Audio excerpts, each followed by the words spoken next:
Muito boa noite. Hoje vamos falar da invasão do Norte durante os próximos 7 minutos e meio.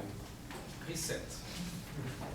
Para falar da invasão do Norte, estamos a falar da segunda invasão francesa e temos que fazer uma breve referência à primeira invasão francesa. Tudo isto se passou apenas há 200 anos, foi há muito pouco tempo. Depois da primeira invasão, Portugal ficou numa situação muito difícil, contribuições de guerra pesadíssimas para pagar, a suspensão de todo o comércio, porque os portos estavam fechados, não havia comércio, e o general da primeira invasão, Junot, desbaratou por completo o exército português. Não havia exército português. As 10 mil tropas de elite foram enviadas para a França combater ao lado dos franceses, e assim fizeram até ao final da guerra. Alguns chegaram a participar na campanha da Rússia. Para complicar as coisas, 15 mil pessoas fugiram para o Brasil porque o príncipe regente Dom João VI pegou em toda a família real e fugiu para o Brasil. Numa altura em que todas as decisões emanavam do rei, isto tudo significava praticamente que Portugal era um corpo sem cabeça. Junot ainda avistou ao longe os navios e as velas dos navios, os navios do príncipe regente, e é daí que vem a expressão de ficar a ver navios. E então, em 1809, que acontece a segunda invasão francesa do general Soult. Aqui a diferença para os franceses, e algo que estavam muito pouco habituados, é que as populações locais não podiam socializar. Houve grandes insurreições populares. Este quadro de Goya é muito conhecido, é a revolta de 3 de maio com os fusilamentos em Madrid. E, de facto, os franceses ficavam impressionados com isto, porque estavam habituados à indiferença dos povos da Europa Central. As tropas vinham para cá, para lá, sem grande problema. E em Portugal foram sempre atacados por todos, pela população toda, principalmente na retaguarda, e chegava a haver ataques sem razão, os franceses ficavam muito impressionados, populares que se lançavam de flanco por uma morte certa, levando um ou outro francês consigo. E então é assim que acontece a segunda invasão. Soult prepara as suas tropas a norte. Está aqui 3 personagens. O comandante Bernardino Freire, que consegue, com poucas tropas, porque o exército não existe, portanto está aqui muito engenho, e jogando com a barreira natural do Rio Minho, consegue impedir que Soult entre ali junto à Caminha. Portanto, Soult vai à volta por Chaves.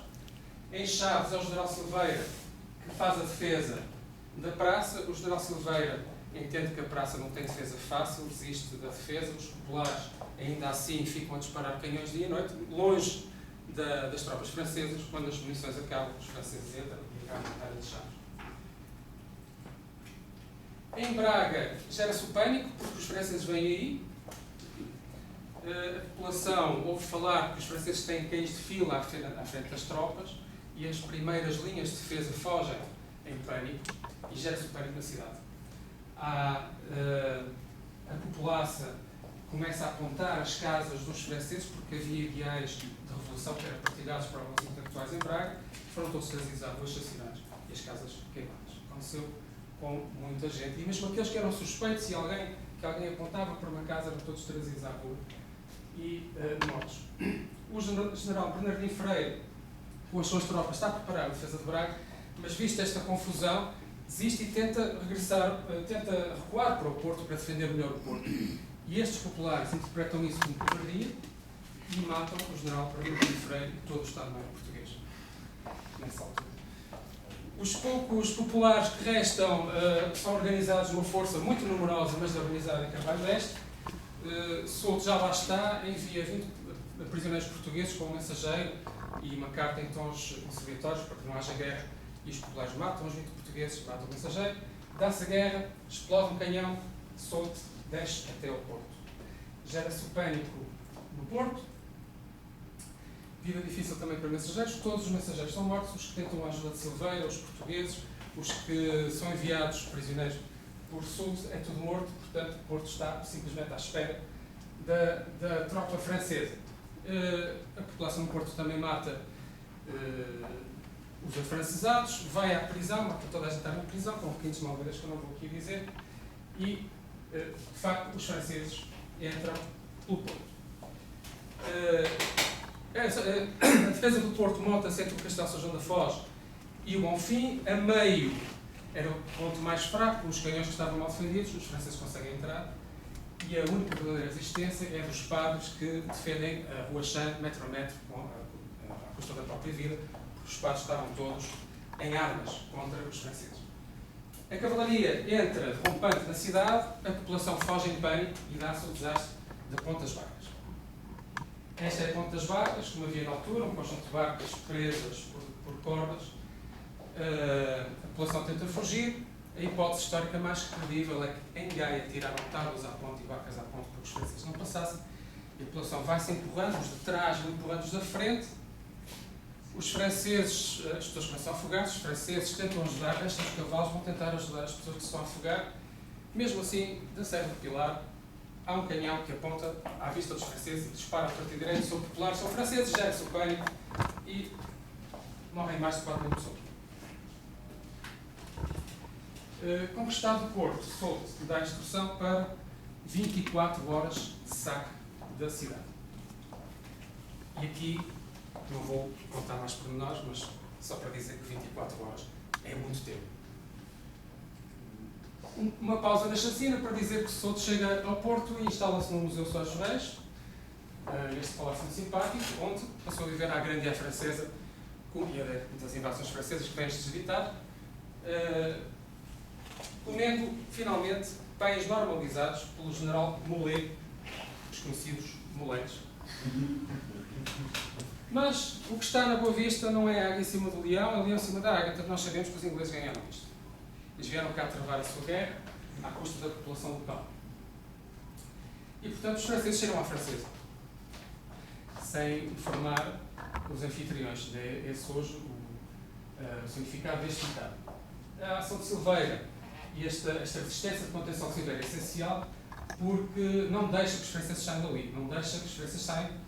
E há aqui uma batalha muito importante em Amarante, que é a Batalha da Defesa de Ponte Amarante, em que Silveira atrasa as tropas francesas em 14 dias, tornando a vida dos franceses muito complicada, porque, entretanto, o Wellington e os ingleses desembarcaram a sul do Porto.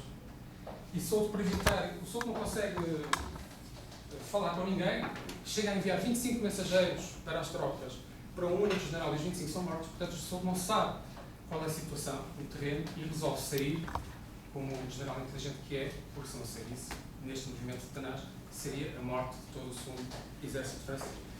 E então sai, consegue finalmente falar com o odiado general Loison. O general Loison não tinha um braço e não gostava nada dos movimentos que os portugueses faziam, porque os portugueses tinham tiradores furtivos e caçadores de javalis, que acertavam principalmente nos oficiais.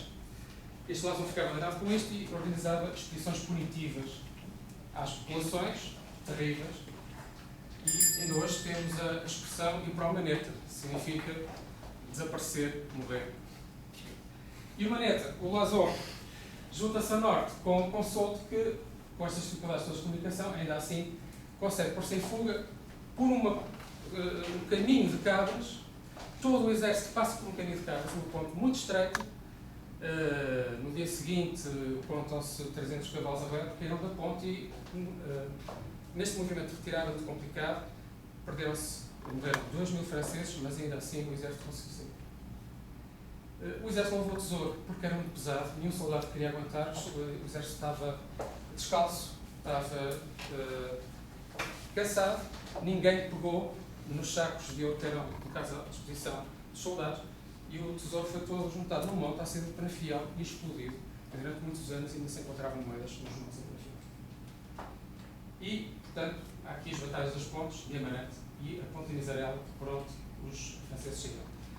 Em resumo, depois da primeira e da segunda invasão, temos uma nação completamente moribunda, arruinada, destruída. Uma nação sem meios de defesa. E isto é uma crise. Isto é uma crise. E é isto que a história, por vezes, nos dá, ajuda-nos a colocar as coisas em perspectiva. A crise atual é uma crise importante, é uma crise do Estado, é uma crise de emprego, é uma crise estrutural, uma crise difícil em que todos devemos ser solidários. Mas não me levem a mal se eu disser, falando da crise atual, comparando com crises anteriores, como esta, e esta não foi a pior, da Guerra Civil, na cidade do Porto, e o cerco do Porto foi muito pior. Não me levem a mal, falando desta crise, se eu recuperar aquele álbum de Supertramp, se disser crise, que crise.